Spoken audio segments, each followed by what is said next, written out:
বিভাজনের দেওয়াল তৈরি করতে চায়, কর্মীদের মধ্যে বিভেদ তৈরি করতে চায়, নেতৃত্বের মধ্যে সংকট সৃষ্টি করতে চায়, তাদেরকে রাজনৈতিকভাবে মোকাবেলা করা হবে।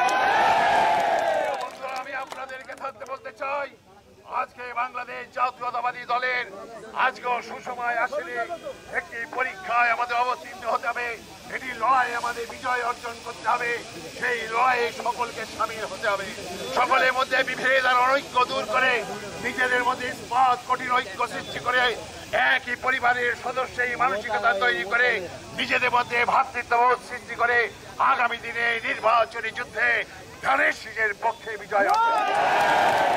আমি মনে করি আজকে আমাদের প্রত্যন্ত অঞ্চলের তৃণমূলের কর্মীরা অবশ্যই জাতীয়তাবাদী দলকে তারা শক্তিশালী করে ঐক্যবদ্ধ করে আগামী দিনে যে নির্বাচনী যুদ্ধ সেই বিজয় অর্জন করবেন। আজকে প্রতিষ্ঠা বার্ষিকীতে আমরা যারা দূর দূরান্ত থেকে এসছেন, আজকের এই কলেবরকে বৃদ্ধি করেছেন, আজকে সর্ববৃহৎ বাগারপাড়া একটি বড় বন্যাটন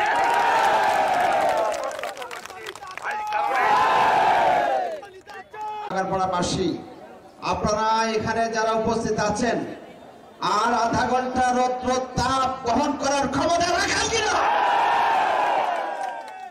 আপনারা বিগত 17 বছর এই মাটি মানুষের জন্য জেল খেটেছেন, পরিবার বিসর্জন দিয়েছেন, অর্থ বিসর্জন দিয়েছেন, বাপ মাকে বিসর্জন দিয়ে, পরিবারকে বিসর্জন দিয়ে শত শত দিন আপনারা জেলখানায় কাটিয়েছেন। কত কষ্ট আপনারা মাছের গেলে ঘুমিয়েছেন, আপনারা বিলের ভিতরে শীতের উত্তাপে শীতের যন্ত্রণায় আপনারা কাতর হয়ে মাঠে আপনারা নিদ্রা যাপন করেছেন।